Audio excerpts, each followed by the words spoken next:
찬양 중에 눈이 뜨러지리. 오늘 함께 나눌 말씀 누가복음 7장 11절에서 17절까지의 말씀입니다. 누가복음 7장 11절에서 17절까지의 말씀. 우리 한 절 한 절씩 같이 읽고 마지막 절은 함께 읽겠습니다. 제가 먼저 읽겠습니다. 그 후에 예수께서 나인이란 성으로 가실새 제자와 많은 무리가 동행하더니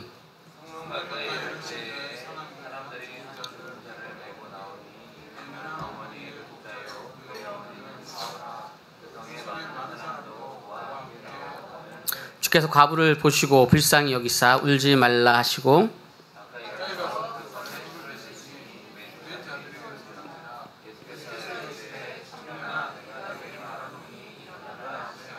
죽었던 자가 일어나 앉고 말도 하거늘 예수께서 그를 어머니에게 주시니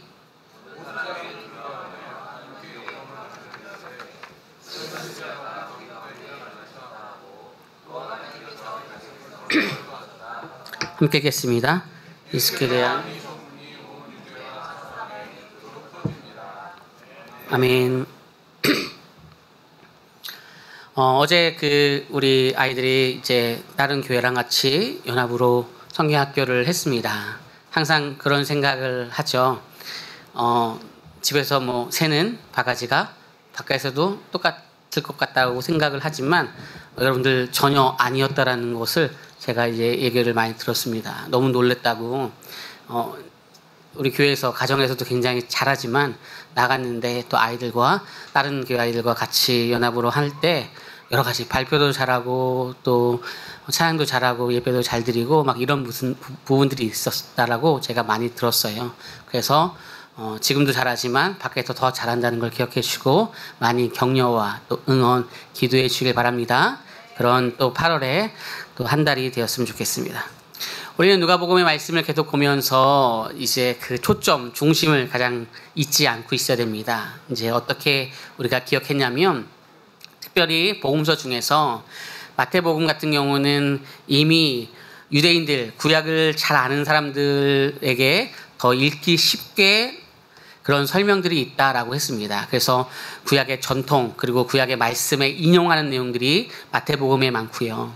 또 마가복음은 이제 로마에 압제당하던 그런 종들, 그 종들이 구원을 받는 복음을 듣는 일들의 개념이라고 한다면 누가복음은 전 인류에게 복음이 이렇게 펼쳐지면서 특별히 약한 자의 복음, 가난한 자의 복음서라고 했습니다. 어떤 복음서요?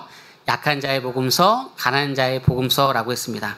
그럼 약한 자의 복음서, 가난한 자의 복음서라고 하는 이유가 가난한 자, 약한 자, 힘든 자들을 더욱더 치유하시고 또 그에게 은혜를 주시고 복음을 주시는 부분들이 있다는 거죠. 물론 모든 복음서가 다 연결되어 있는데 조금 더 구체적으로 그렇다는 거예요. 예를 들어 볼까요?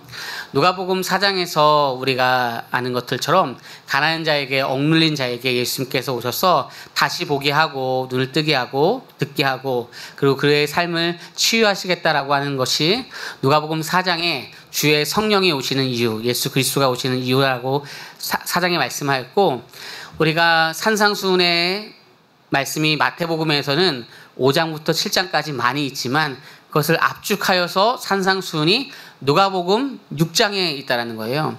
그럼 누가복음 이 6장에 있는데 누가복음 6장 끝의 말씀, 지난주의 말씀이었죠. 어떤 것이 있었는가라고 할 때 이제 누구를 사랑하라고요? 원수까지 사랑해요. 그럼 우리 옆에 있는 사람 사랑 못할 이유가 없으시죠? 사랑스럽죠? 예, 원수까지 사랑하라는데 원수까지 사랑하라라고 하는 내용들이 누가복음 6장 끝에 있었고 그리고 남의 티를 보지 말아라 라고 얘기했어요. 너희 안에는 뭐가 있다고요? 들보가 있다라고 해요.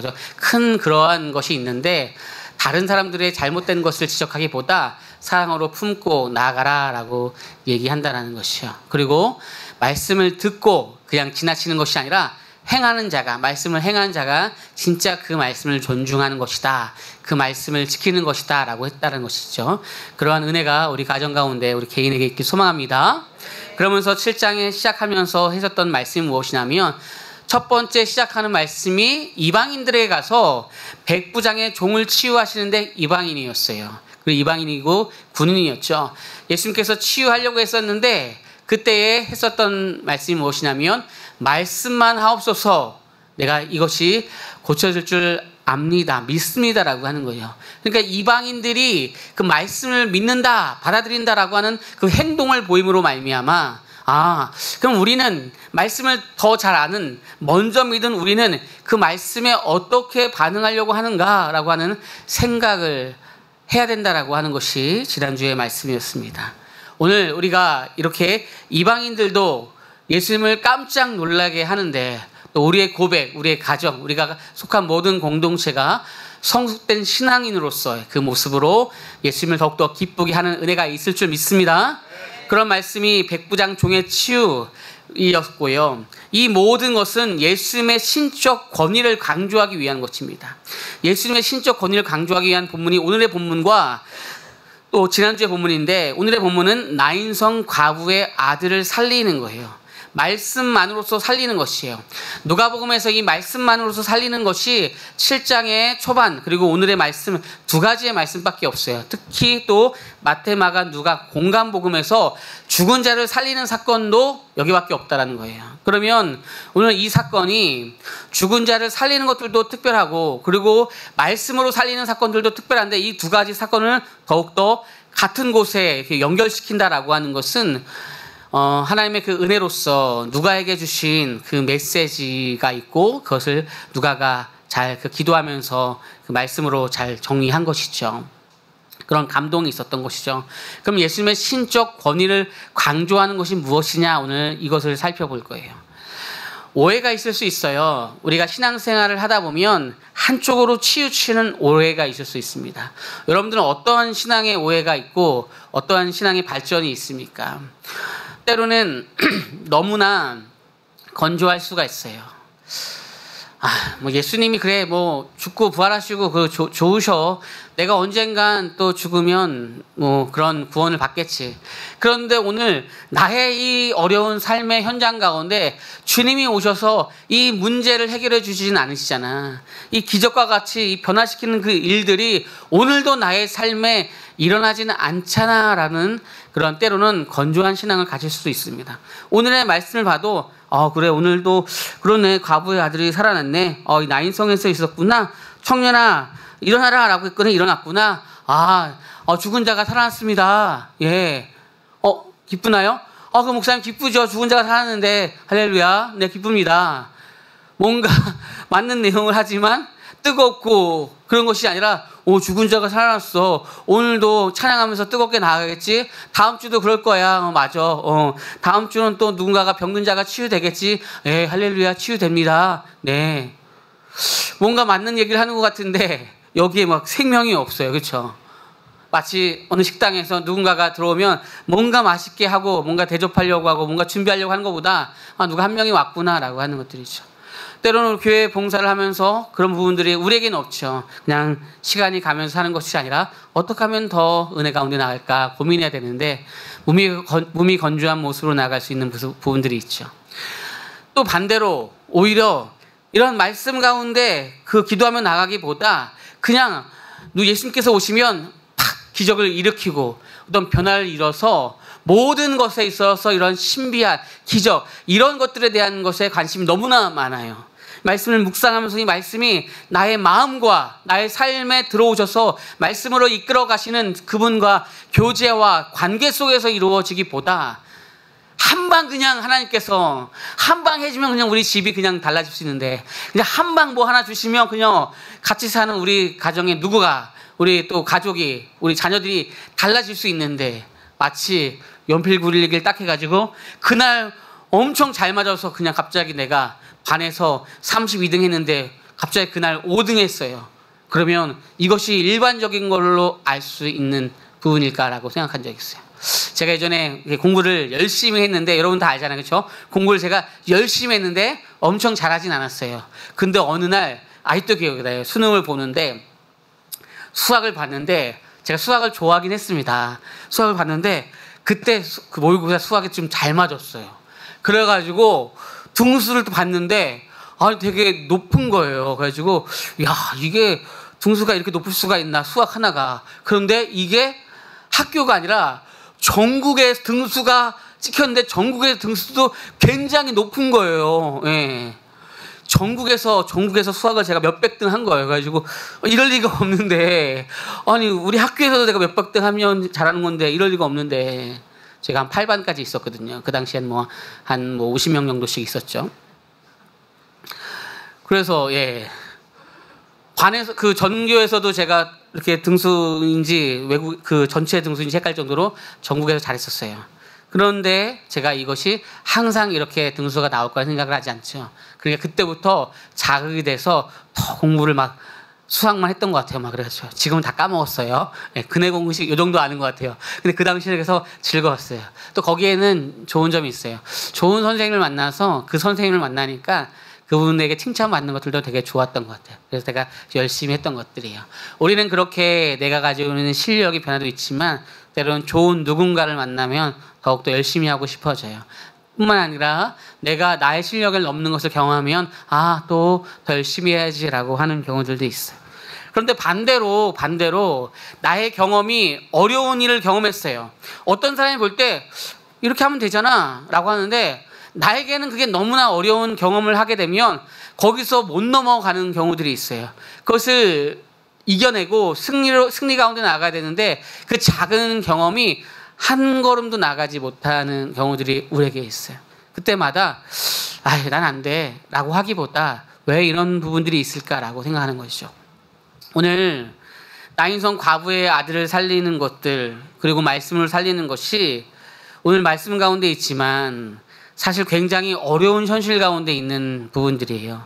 이 현실 가운데 사람들은 이렇게 생각한단 말이에요. 예수님께서 구약에 있었던 어떠한 선지자 중에서 조금 더 좋은 선지자구나, 좋은 선생이구나, 이렇게 생각하는 거예요. 그래서 예수를 만났던 제자들도 선생이요 라고 얘기하다가 중간에 그 선지자이시여, 그리고 구원자이시여, 메시아이시여, 이렇게 호칭이 변하는 일들이 많이 있다는 거예요.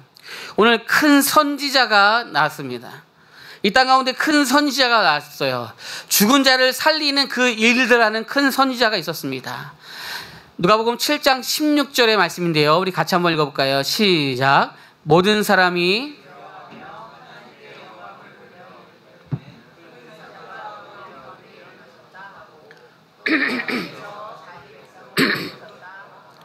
아멘.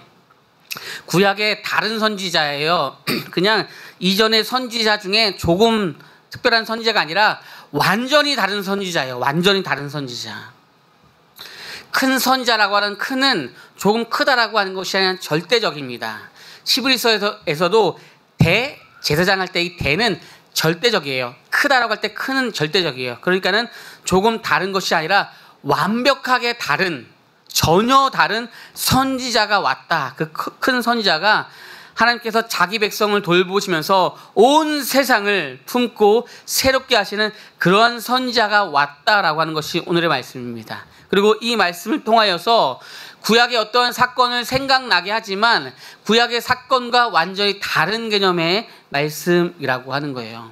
다른 환경을 경험할 때 진가가 나타나는 것이죠.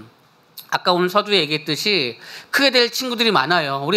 보통 우리 교회가 남자아이들이 많아서 남자아이들이 크게 될 부분들이 확률이 굉장히 높았는데 어제는 아니었어요. 막 그냥 찬양하는데 막 라일이도 가가지고 막 찬양을 하면서 막 앞에서 그렇고, 또 하은이가 낯가림이 없고 막 처음 보는 사람들하고 다 친해지고 처음 만난 선생님도 원래 만났던 선생님처럼 친근하게 하고, 그래서 다들 와, 이게 괜찮구나, 놀랍구나, 막 이런 일들을 막 벌어지게 되는 것들이에요. 그러니까 내가 새로운 것을 경험할 때 조금 달라지는 것이 아니라 완벽한 나를 경험할 때가 돼 있어요. 이 새로운 어떤 환경을 경험할 때 완벽한 나를 경험할 때가 됐어요. 아, 내가 이런 것이 있구나라고 하는 것을 완전히 새롭게 경험하는 일들이 저는 많이 봤어요. 정말 많이 봤어요. 제가 그 첫 사역했을 때 중고등부 학생인데, 그 당시에 중고등부 학생은 저랑 나이 차이가 별로 안 나요. 저는 이제 25살 되면서 청년부를 맡았었거든요. 그래서 중고등부 애들도 몇 살 차이 안 나는데 이 친구에게 너가 오늘부터 찬양 인도를 해라라고 했었는데 한 번도 말을 안 했던 애들인데 그들에게 찬양 인도를 해라라고 얘기했더니 삐쭈삐쭈 못한다라고 했는데 한 주, 두 주 지날수록 엄청 잘하는 거예요. 찬양 인도를 잘할 뿐 아니라 멘트부터 해서 막 전체적인 것이 전사님 뺨을 쓸 정도로 아주 잘했어요. 그 아이가 뭐 고등학교 1학년 이런 부분들이에요. 그래서 우리 친구들도 아마 뭔가 하면 한 자리 할 거예요. 근데 기회가 없어서 그런데 많은 기회를 주셨으면 좋겠습니다. 그래서 막 우리 뭐 금요일 날 갈 때 막 찬양 인도도 하고 막 그래요. 그러면 내가 다른 것을 만났을 때 내가 굉장히 다른 거구나라고 하는 것들을 여러분 경험할 거예요. 우리 성규도 엄청 경험할 것입니다. 오늘 우리 인생 가운데 다른 것을 만날 때 이 다른 것은 무엇이냐라고 할 때 구약의 죽은 자를 살리신 선지자가 있어요. 엘리사가 있는데 열왕기상 17장에 보면 엘리야가 기도하고 사르밧 과부의 아들을 살리는 일들이 있어요. 그리고 수넴 여인의 아들이 죽었을 때 엘리사가 기도하고 살아난 일들이 있어요. 그러면 이 엘리야와 엘리사 이 모든 것들은 무엇이냐면 그들은 할 수 없는 것이에요. 어떻게 살아난 것이에요? 하나님께 기도하고 살아나는 것이에요. 그러니까 이들은 선지자이지만 이들의 능력으로 살아나는 것이 아니에요. 저도 때로는 기도합니다. 누군가가 아프고 병들었으면 기도합니다. 그러나 항상 거기에는 내가 하는 의가 아니라 하나님 정말로 저렇게 아픈 상황에 있지 않습니까? 주님 불쌍히 여겨주시옵소서 그 긍휼을 허락해 주세요 라고 저도 기도를 합니다. 엘리사가 기도하고 하나님 앞에 그 낫는 일들을 경험할 때 이것은 기도의 중보자 역할을 했지만 그것을 할 수 있는 것은 그 일들은 이들에게 없고 하나님께서만 하실 수 있는 것이죠. 그런데 이것과 다른 선지자가 나타난 거예요. 우리 예수님은 두 가지가 다 가능한 거예요. 이 잔을 옮겨주세요. 하나님 너무나 힘듭니다. 어렵습니다. 어떻게 해야 될까요? 하고 기도하다가 그러나 하나님의 뜻이면 이 잔을 내가 받겠습니다. 이 고난을 내가 경험하겠습니다. 내가 이 고난을 몸에 체휼하겠습니다. 받아들이겠습니다. 라고 하시는 예수님께서 하나님께 기도하고 하나님의 뜻을 바라보고 그 뜻대로 나아가시는 예수님이지만 이 예수님은 어떤 분이에요? 하나님의 아들이지만 다른 한편에서 예수님은 그냥 하나님이시기에 이렇게 기도하고 낳는 것이 아니라 말씀만으로도 어떤 이들을 회복시키고 변화시키고 치유하시고 살아나게 할 수 있는 은혜가 있을 줄 믿습니다. 그게 다른 선지자예요. 완전하게 다른 선지자예요. 그래서 그는 예수님이 하나님의 아들이지만 예수님은 하나님이시에요. 그래서 그런 일들을 경험하게 우리에게 하시기 위해서 실제로 그것을 보여주신 거예요. 누가복음에서는 예수님은 하나님이시지 그가 모든 백성과 이 땅에 있는 모든 어두움과 아픔을 그분께서 몸으로 받아들이시고 이기심으로 말미암아 우리가 그렇게 나아갈 수 있어야 되지 나의 경험에서 머물러 있을 수 없다라는 거예요. 나의 경험에서 머물 수 있지 않다는 거예요. 오늘 경계와 율법을 넘는 사랑을 경험합니다. 13절 14절에 보면 주께서 과부를 보시고 불쌍히 여기사 울지 말라 하시고 가까이 가서 그 관에 손을 대시니 맨 자들이 서는지라. 예수께서 이르시되 청년아 내가 내게 말하노니 일어나라 하시매 라고 하는 거예요. 여기서 불쌍히 여긴다라고 하는 것은 목자 없는 양같이 있을 때 불쌍히 여긴다, 창자가 끊어지는 아픔 속에서 불쌍히 여긴다라고 하는 뜻이고요. 그 관에 손을 댄다라고 하는 것은 부정한 것을 손을 댔지만 오히려 정하게 된다라는 것이죠. 내가 내게 말하노니 일어나라라고 하는 이 말은 부활의 용어로서 우리가 항상 얘기했듯이 에게이로라고 하는 부활의 용어의 뜻이 있다는 거예요. 여러분 생각해 보세요. 내가 흰색 장갑을 끼고 있습니다. 그러면 검은색 연탄을 만지면 검은색도 하얗게 되고 흰색도 검게 되고 섞일까요? 아니잖아요. 검은색은 그대로 검은색이 되고 흰색만 검어지는 것이에요. 죽은 관에 손을 대는 것은 부정한 것에 나아가는 것은 당시에 굉장히 어렵습니다. 저도 아버님이 6년 전에 소천하셨는데 사실 제 관에 있을 때 순간 멈칫하게 되어져요. 물론 부정한 것이라고 생각하지 않지만 우리가 인간이 죽은 자를 만났을 때 사실 순간 멈추게 되는 거예요. 그런 일들을 많이 하는 우리 오호진 집사님 같은 경우를 물어보면 더 많이 알죠. 그런 것을 들어보면 완전히 달라지는 일들이 있어요. 그런데 부정한 것을 대했는데 그 부정한 것이 정해질 수 있느냐라고 할 때 세상에서는 어떤 논리도 불가능합니다. 가능하지 않아요. 그러나 우리 예수님께서는 부정한 것에 손을 댔지만 그 부정한 것이 씌어지는, 정해지는 그런 일들을 경험하게 된다라는 것들이에요.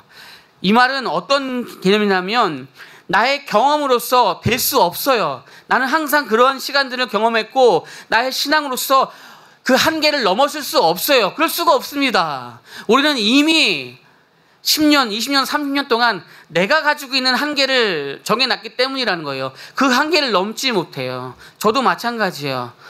누군가가 어떤 신앙에 도전을 할 때 오히려 집사님 그런 도전을 해요? 너무 멋있습니다. 이래야 되는데 오히려 저는 괜찮으시겠어요? 그러다가 조금 힘들고 어려우면 오히려 더 안 되는데 그냥 요 정도까지만 하세요. 이렇게 나약한 제가 신앙의 모습을 할 때가 있어요. 그럼 저를 책망하십시오. 목사님 저를 뭘로 보고 저 그 정도로 그러지 않습니다. 목사님 그러지 마세요. 저는 주님 앞에 기도하면서 하는 겁니다. 제가 저의 그냥 열정으로만 하는 거 아닙니다. 주님 앞에 기도하고 나가는 것입니다. 목사님 믿음이 약하시네요. 막 이렇게 저한테 책망해 주시길 소망합니다. 네, 근데 제가 그거 잘 안 돼요. 여러분들 갑자기 막 믿음으로 막 나가려고 한다면 저러다가 또 실망해가지고 막 2주 동안 교회 안 나오면 어떡하지? 또 저러다가 뭔가 실망해가지고 또 봉사 안 한다고 하면 어떡하지? 막 그러는 거예요. 아이고 20분만 하세요. 30분만 하는데 아니 목사님 기쁨으로 즐거움으로 막 1시간 반도 합니다. 그러면 저러고 또 몇 주만 안 하고 막 실망하면 안 되지. 그러지 마세요. 그냥 이 정도만 하세요. 막 제가 막 이렇게 막 가슴 뜨는 거예요. 그렇죠? 네, 누구를 지칭하는 거 아닙니다. 그게 주방이든 교사든 청소든 악기팀이든 찬양이든 전혀 안 그러는 거예요. 누구에 극한되는 것이 아니라 제가 막 그 신앙이 아직 조금 덜 돼서 약해가지고 그런 거예요. 저의 그 신앙을 더욱더 뜨겁고 하나님 앞에 온전히 갈 수 있도록 여러분들이 도와주시길 소망합니다. 경계를 넘어서는 것을, 율법을 넘어서는 것, 그래서 그래 어려워요. 어렵습니다.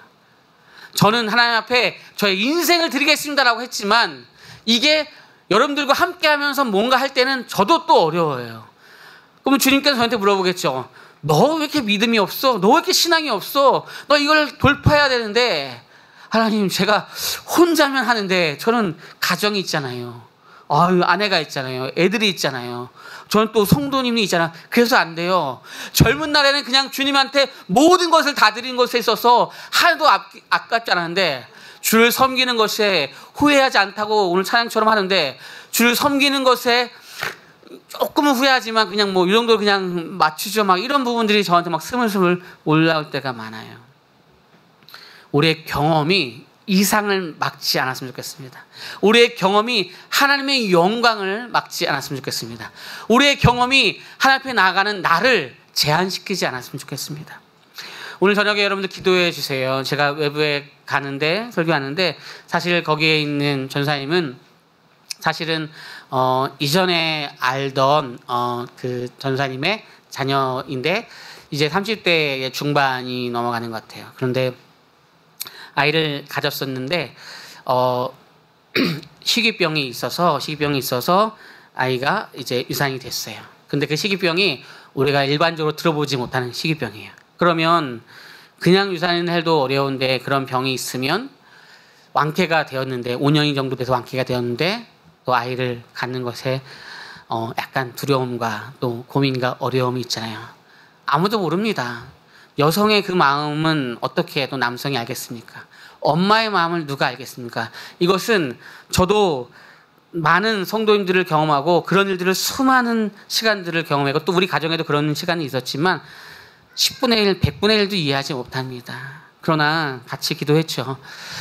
그러한 것을 넘어섰으면 좋겠습니다. 그리고 하나님께서 하실 일들을 우리가 한번 도전했으면 좋겠습니다. 또 그런 일이 있을 거라 생각하지 마시고 혹여나 그런 일이 있다고 해도 포기하지 않고 믿음으로 주님 앞에 나가면서 오늘 주님께서 본인의 가정과 또 속한 공동체, 교회의 지도자로 불러오셨던 그 은혜 가운데 여기서 우리가 주저하지 않고 그 믿음으로 나아갔으면 좋겠습니다라고 하며 같이 울었던 시간들이 있고 오늘 맞닿는 일이에요. 청소년들에게는 하나님의 복음이 그리고 때로는 교사와 리더들에게는 또 주님께서 주신 그 은혜 가운데 다시금 도전할 수 있는 개인의 생각이 아니라 오늘 큰 선지자가 오셔서 모든 백성, 자기 백성들을 하나님께서 품을 것이다라고 하는 그 말씀, 오늘 이 말씀을 진정으로 받는 일들이 우리에게 이 땅 가운데 일어나길 소망하는 것이죠. 그러나 이것은 아무리 얘기해도 내가 도전해보지 아니한다면, 그 말씀 앞에 빠져보지 않는다면 사실 어려운 것이죠. 성경에서 말하는 그 가난한 자라고 하는 것은, 성경에서 말하는 그 가난한 자라는 것은 그냥 돈이 없다 이런 것들을 얘기하는 것이 아니라는 걸 여러분 아시잖아요. 인생 가운데 정말로 공허하고 힘들고 어려운 거예요. 그래서 구약에서 사르밧 과부의 아들이 죽자, 수넴 여인의 아들이 죽자, 외아들이 죽자, 이것을, 그 아들이 죽고 나서 살아나는 것을 신약에서 오늘 말씀을 일부러 그렇게 한 어머니의 독자 아들이 살아나는 것을 얘기하면서 구약에 있었던 그 말씀을 얘기하지만 완전히 다른 예수 그리스도가 오셨다라고 하는, 메시아가 오셨다라고 하는 것이죠. 이사야서 61장의 말씀에 가난한 자를 부유케 하시는 예수님에 대한 것인데, 이사야서 61장 같이 읽어볼까요? 주 여호와의 영이, 시작. 주 여호와의 영이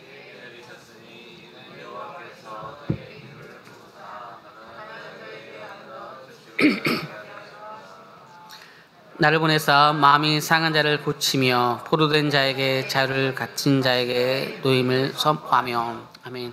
주 여호와의 영이 우리에게 임했어요. 그리고 예수 그리스도의 영이 우리에게 임했어요.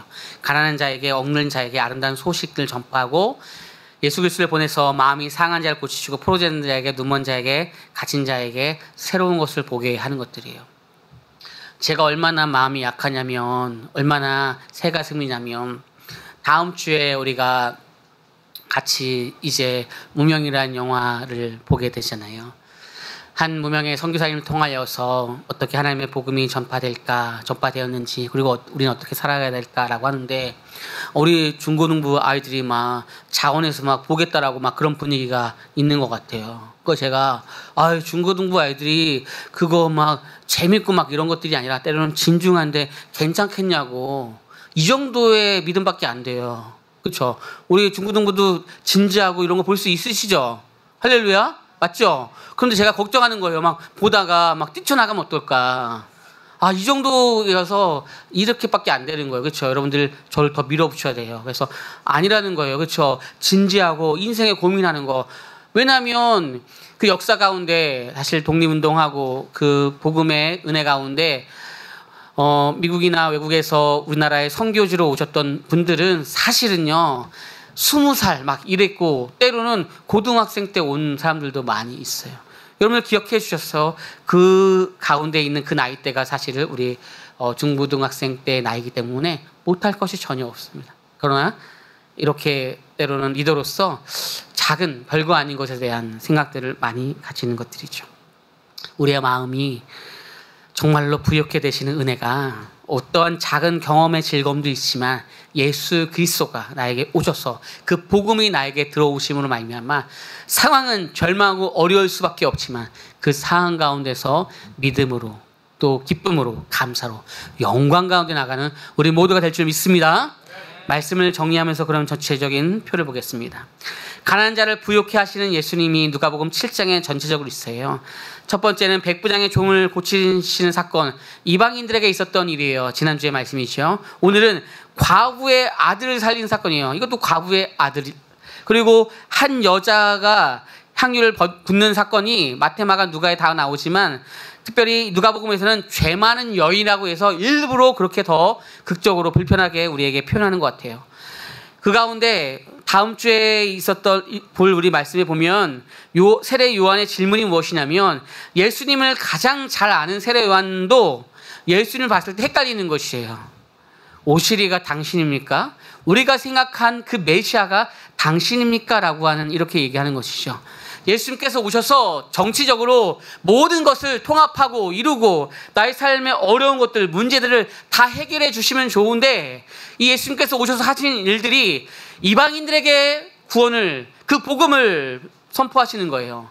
그리고 정말로 누구도 보지 않는 그 과부의 아들을 향하여서 복음에 살아나는 것을 보여주시고, 죄 많은 여인이 준 그 향유를 통하여서 온 세상에 복음이 전파될 것이다 라고 얘기하면서 이방인들과 나약한 자들과 또 여인들에게, 힘든 이들에게 찾아가셔서 예수 그리스도의 복음을 전할 때 그 복음 앞에 가장 복음을 당시 잘 알고 있는 세례 요한까지도, 세례 요한이 제자들을 보내서 당신이 우리가 구약 때부터 기다렸던 그 메시아입니까? 그리고 당신이 이 모든 것을 새롭게 할 그런 구원자이십니까? 라고 하는 그 질문을 통하여서 아닌 것 같은데요.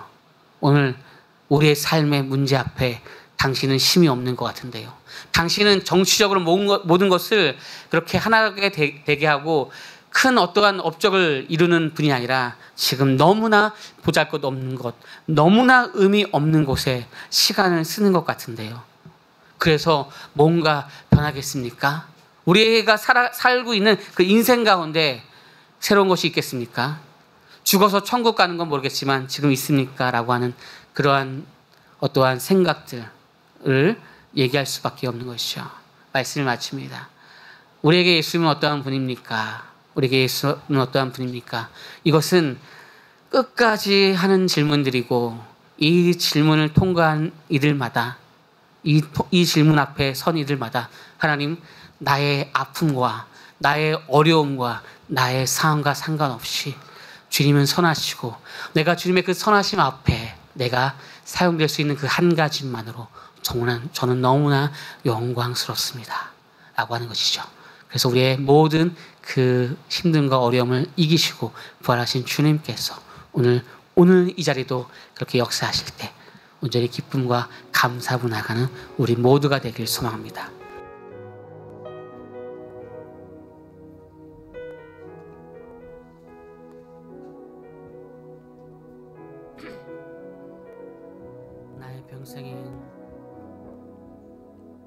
나의 평생에 가장 복된 일은 내가 예수님을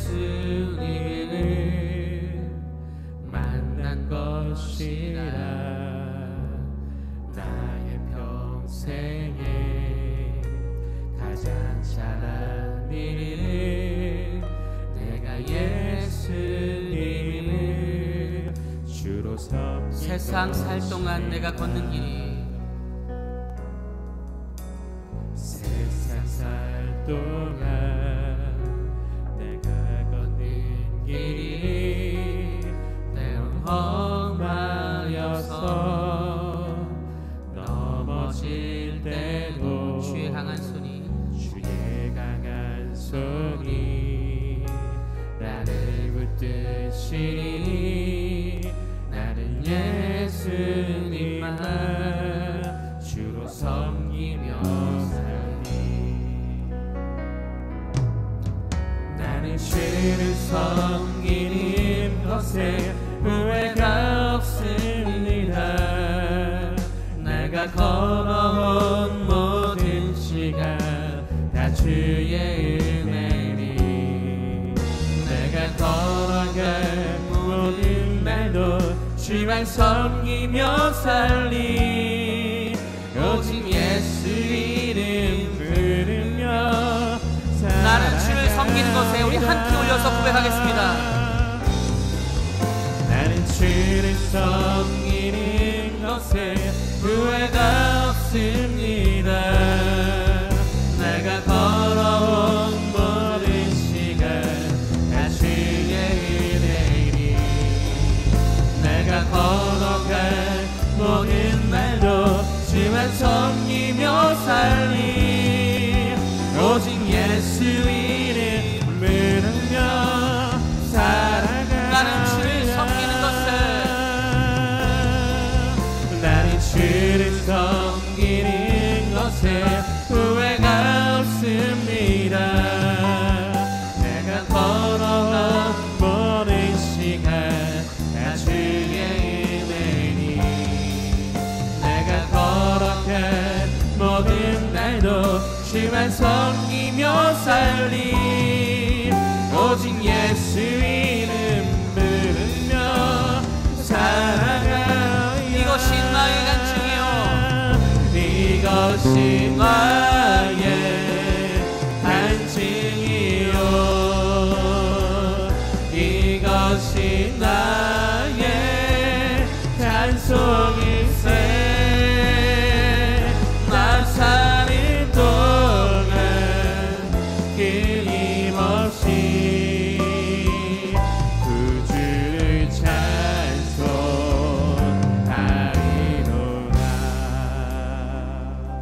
기도하겠습니다. 누가복음이 이제 3분의 1 지점에 왔습니다. 사실 물어보는 질문은 하나입니다. 그냥 어떠한 뭔가 잘하는 어떠한 그런 랍비 선지자가 아니라 그 예수가 나에게 누구이냐, 나의 경험을 넘어서서 나의 삶에 영원한 기쁨과 감사와 영원한 천국을 이미 우리에게 주신 나의 삶의 그 아름다운 복된 소식의 복음이냐라고 하는 질문입니다. 하나님, 이것을 깨닫는 우리 가정과 우리 공동체 되게 하시고 우리 교회가 되게 하시고 또 있는 여름 사역 가운데 더욱더 믿음을 하게 하시고 또 힘든 삶에 어려움이 있는 친구들이 있다면 그 가정 가운데 믿음의 은혜가 있게 달라. 우리 주여 한번 하고 간절히 기도하겠습니다. 주여, 하나님 오늘도 주님 앞에 나아갑니다. 하나님 믿음을 나아갑니다. 하나님 우리의 삶의 주님 앞에 고백합니다. 하나님 내가 주님만을 소망하며 나갈 수 우리의 삶이 되게 우리 아픔과 고난과 슬픔과 나의 경험을 넘어가지 못하는 그 모든 현실 가운데 주님께서 우리에게 오셔서 나의 백성을 아름다운 그 복음의 현장으로 우리를 이끄시겠다고 말씀하셨사오니 그 현장 앞에 믿음으로 나가게 하시옵소서. 이전과 완전히 다른 새로운 믿음을 경험할 수 있는 우리의 가정과 신앙이 되게 하시옵소서. 주님이 그런 역사하심이 있는 시간 되게 하시고 그런 모든 시간들이 우리의 가정과 공동체 가운데 하나님 단성이 새 나사를 동안 끊임없이 구주를 찬송하리로다.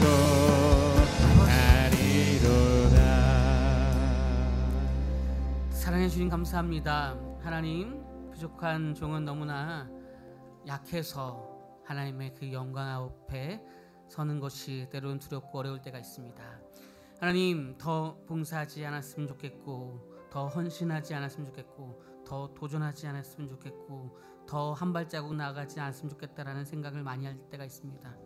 왜냐하면 더 무엇인가 하다가 주님 앞에 때로는 실망하고 누군가에게 실망할 모습이 보일까라고 두려운 것이죠. 하나님, 그러나 그거 역시도 너무나 경험적이라고 생각하는 것을 제가 넘게 하여 주옵소서. 더 주님 앞에 아름답게 헌신하고 주님 앞에 아름답게 봉사하고 또 힘들고 어려운 사람들을 또 아름답게 품음으로 말미암아 주의 그 영광 앞에 서는 그 고귀함과 감사함과 신앙의 절정을 경험한 이들이 그 시간을 통과하고 이 경험을 넘어서서 주시는 그 찬란한 그 복음의 햇살을 경험하는 은혜가 우리 가정 가운데, 우리 교회 가운데, 우리 공동체 가운데, 우리 개인에게 또 만나는 모든 사람들에게 펼쳐지게 하여 주옵소서. 인생을 마치는 그날 가운데 하나님, 세상의 모든 것을 가진 것에 후회가 없다라고 하는 그 고백들 속에서 내가 주를 섬김에, 주를 사랑함에 부족하지만 최선을 다했습니다라고 하는 그 고백이 있게 하여 주옵소서. 이제는 예수 그리스도의 은혜와 하나님 아버지의 극진하신 사랑하심과 성령님의 감화 감동하심과 새롭게 하심이 하나님 있을 모든 우리 부서와 공동체 기간 위에, 특별히 다음 주에 있을 귀한 문화의 날에 하나님께서 이 땅 가운데 그 복음 앞에 섰던 이를 통하여서 경험할 그 놀란 그 은혜 위에 이제부터 영까지 함께 있을지어다.